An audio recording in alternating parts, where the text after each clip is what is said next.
বন্দি থেকেও ভারতের বিরুদ্ধে যে কৌশলে লড়েছেন ইমরান খান, শাহবাজের নরম সুর।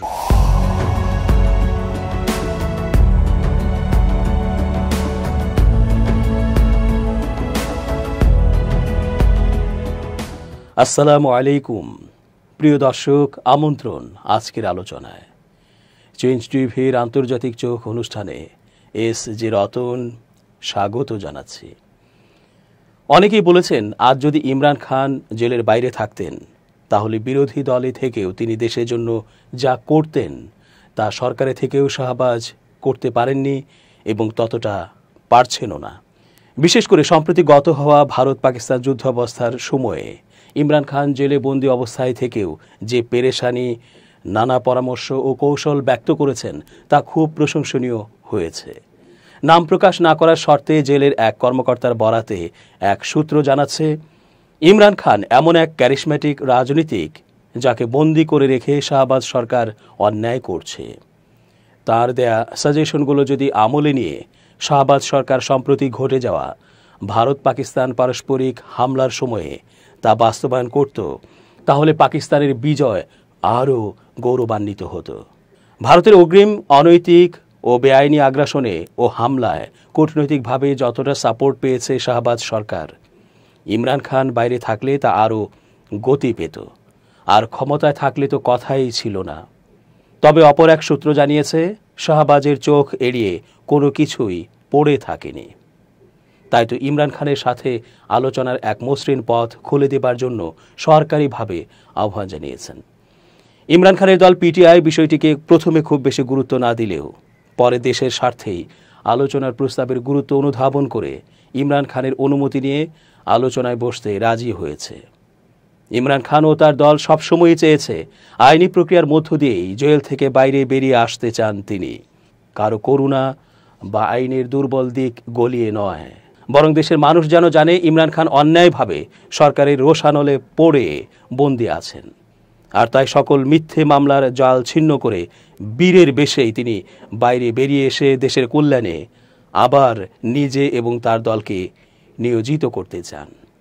জিও টিভির খবরে বলা হয়েছে, পিটিআই চেয়ারম্যান ব্যারিস্টার গওহর আলী খান গেল সোমবার আদিয়ালা কারাগারে ইমরান খানের সঙ্গে সাক্ষাৎ করেন এবং তার কাছ থেকে আলোচনার অনুমোদন নেন। তবে ইমরান খান জোর দিয়ে বলেছেন, টেলিভিশন ক্যামেরার সামনে নয়, আলোচনা যেন আড়ালেই অনুষ্ঠিত হয় এবং তা ফলপ্রসূ হয়। পিটিআইয়ের একাধিক সূত্র জানিয়েছে, দলটি এখন সরকারকে আনুষ্ঠানিকভাবে আলোচনার জন্য প্রস্তাব দেবে।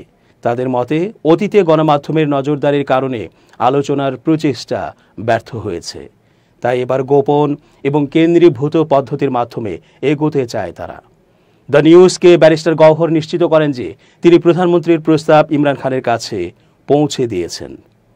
তবে কি আলোচনা হয়েছে বা ইমরান খান কি সিদ্ধান্ত নিয়েছেন সে বিষয়ে বিস্তারিত কিছু জানাননি তিনি বলেন, আমাদের মধ্যে কি আলোচনা হয়েছে তা আমি প্রকাশ করতে পারি না। এই ঘটনা প্রবাহ প্রধানমন্ত্রী শাহবাজ শরীফের জাতীয় পরিষদে দেয়া সাম্প্রতিক ভাষণের পরেই এসেছে, যেখানে তিনি পিটিআইকে জাতীয় সংলাপে যোগ দেওয়ার আমন্ত্রণ জানান।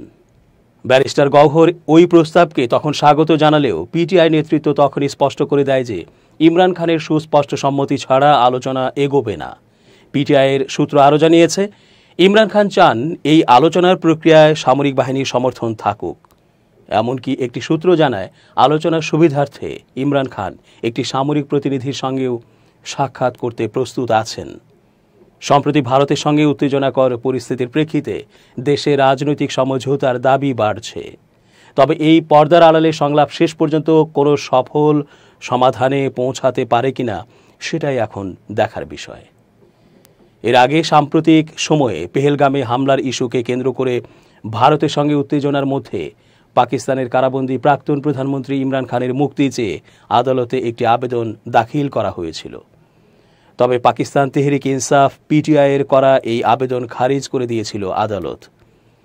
বিগত শুক্রবার 9 মে স্থানীয় সংবাদ মাধ্যম ডন জানিয়েছিল, বৃহস্পতিবার ইমরান খান এবং তার স্ত্রী বুশরা বিবির সাজা স্থগিত করার আবেদনের ওপর উত্থাপিত আবেদনটি ইসলামাবাদ হাইকোর্ট খারিজ করে দিয়েছে। তবে এ নিয়ে শুনানির পথ সুগম হয়েছে। প্রতিবেদন অনুসারে এ সময় আদালত কক্ষে পিটিআই প্রতিষ্ঠাতার বোনেরা আলেমা খান, নওরিন খানুম এবং ডাক্তার উজামা সহ বেশ কয়েকজন সিনিয়র পিটিআই নেতার উপস্থিতি লক্ষ্য করা গেছে। পৃথকভাবে লাহোর হাইকোর্ট LHC বৃহস্পতিবার জিন্নাহ হাউস হামলাসহ 9 মে দাঙ্গার 8টি মামলায় পিটিআই প্রতিষ্ঠাতা চেয়ারম্যান ইমরান খানের জামিন আবেদনের শুনানি স্থগিত করেছে। প্রসঙ্গত গত 22 এপ্রিল ভারত নিয়ন্ত্রিত কাশ্মীরের পেহেলগামে পর্যটকদের ওপর বন্দুকধারীদের হামলায় 26 জনের প্রাণহানি ঘটে। এ নিয়ে ব্যাপক উত্তেজনা ছড়ায় ভারত পাকিস্তানের মধ্যে। ভারত ওই হামলার জন্য পাকিস্তানকে অভিযুক্ত করলেও পাকিস্তান তা অস্বীকার করে আসছে। এ অবস্থায় গত 7 এপ্রিল রাতে পাকিস্তানের বিভিন্ন এলাকায় হামলা চালায় ভারতীয় সেনাবাহিনী। এরপর থেকে দুই দেশ পাল্টা হামলা চালাচ্ছিল। ভারত অবশ্য পাকিস্তানের যুদ্ধ প্রস্তুতি ও ভারতের বিরুদ্ধে কিছু অভিযানের ক্ষয়ক্ষতির মূল্যায়নে নিজেদেরকে পাকিস্তানের সাথে কুলিয়ে উঠতে না পারার আশঙ্কায় ট্রাম্পের সাহায্য চেয়েছিল এবং পরে ট্রাম্পের মধ্যস্থতায় পরিস্থিতি যুদ্ধবিরতিতে গড়ায়। কারাগারে বন্দী থেকেই ইমরান খান পাকিস্তান দেশটিকে নিয়ে নানা ভাবনা চিন্তা করছেন। একজন দেশপ্রেমিক তুমুল জনপ্রিয় রাজনীতিক এমন ভাবনা ভাববেন, এটাই যেন স্বাভাবিক। ভারতের প্রধানমন্ত্রী নরেন্দ্র মোদী সাম্প্রতিক সামরিক অভিযানের মতো ফের আরেকটি মিথ্যা ফ্ল্যাগ অভিযান চেষ্টা করতে পারেন বলে মন্তব্য করেছেন পাকিস্তানের কারাবন্দী সাবেক প্রধানমন্ত্রী ইমরান খান। সেই সঙ্গে মোদী পাকিস্তানের প্রতি গভীর ঘৃণা পোষণ করেন বলেও উল্লেখ করেন তিনি। নয়াদিল্লি ইসলামাবাদ সাম্প্রতিক সামরিক সংঘাতের পর গেল মঙ্গলবার ও বুধবার 13 ও 14 মে এ সংশ্লিষ্ট ধারাবাহিক দুটি বিবৃতি দিয়েছেন ইমরান খান। এতে উল্লেখ করা হয়, অবৈধভাবে বন্দী ইমরান খান আদিয়ালা কারাগারে তার পরিবারের সাথে কথোপকথন, ভারতের পাকিস্তানে হামলা এবং পাকিস্তানি জাতির স্থিতিস্থাপক প্রতিক্রিয়ার প্রসঙ্গে এই বিবৃতি দিয়েছেন। বিবৃতিতে ইমরান খান বলেন, নরেন্দ্র মোদী পাকিস্তানের প্রতি গভীর ঘৃণা পোষণ করেন। এই সংঘাতের সময় পাকিস্তানিদের নির্ভীক মনোভাব তার ক্রোধকে আরও উস্কে দিয়েছে। তিনি সম্ভবত ক্ষুব্ধ এবং ভারতীয় অবৈধভাবে দখলকৃত জম্মু ও কাশ্মীরে যেমনটি তিনি সাজিয়েছিলেন তেমনটি আরেকটি মিথ্যা ফ্ল্যাগ অভিযান চেষ্টা করতে পারেন। আমাদের সতর্ক এবং পূর্ণ প্রস্তুত থাকতে হবে। তিনি বলেন, আমি 2019 সালেও এই পরিস্থিতির পূর্বাভাস দিয়েছিলাম। মোদী পাকিস্তানের অর্থনৈতিক ক্ষতি করার চেষ্টাও করবেন। যে কোনো নতুন হামলার ক্ষেত্রে জাতিকে ঐক্যবদ্ধ এবং প্রস্তুত থাকতে হবে। ইমরান বলেন, পাকিস্তান ও ভারতের মধ্যে সাম্প্রতিক উত্তেজনা আরেকবার প্রমাণ করেছে যে পাকিস্তানিরা একটি সাহসী, গর্বিত এবং সম্মানিত জাতি। আমি সব সময় বলে এসেছি, মুল্ক ভি মেরা, ফৌজ ভি মেরি, অর্থাৎ এই দেশ আমার আর সেনাবাহিনীও আমার। যেমনটি আমাদের সৈন্যরা আকাশ ও স্থল উভয় ফ্রন্টে মোদীকে পরাজিত করেছে, তেমনি পাকিস্তানের মানুষ বিশেষ করে সোশ্যাল মিডিয়ায় মোদী এবং RSS এর বর্ণনাকে বিশ্বব্যাপী প্রকাশ করে ভেঙে দিয়েছে।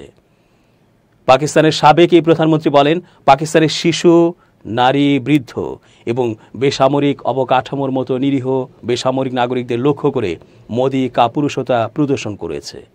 আমাদের বাহিনী শক্তি এবং নির্ভুলতার সাথে জবাব দিয়েছে।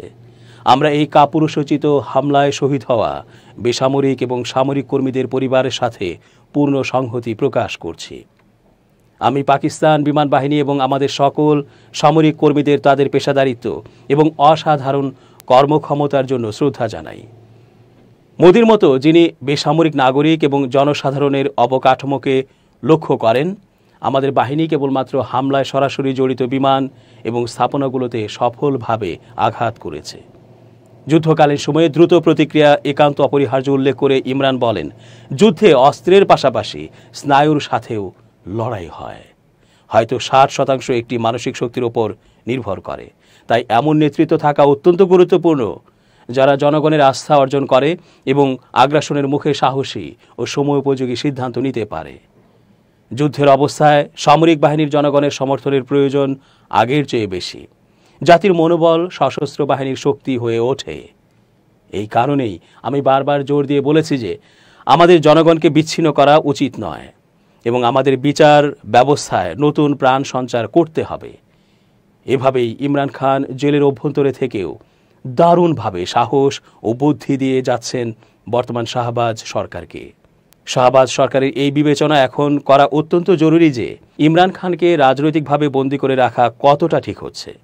ইমরান খানের কথায়, আমার যদি কোনো দোষ বা অপরাধ থাকে তাহলে যথাযথ প্রমাণ সাপেক্ষে নিরপেক্ষ বিচারের ব্যবস্থা করা হোক। তাতে আমি নিশ্চিত বিজয়ী হব, কারণ আমি কোনো অন্যায় বা অপরাধ বা দেশের বিরুদ্ধে কিছু করিনি। অযথাই জেদ করে আর শক্তি দিয়ে আর সেনাবাহিনীর মদদে আমাকে বন্দী করে রেখে নিঃসন্দেহে অপরাধ করছে রাষ্ট্র, যা শাহবাজের মতো অদূরদর্শী রাষ্ট্রনায়কের কারণেই। দর্শক, আজ এ পর্যন্তই। শুভকামনা।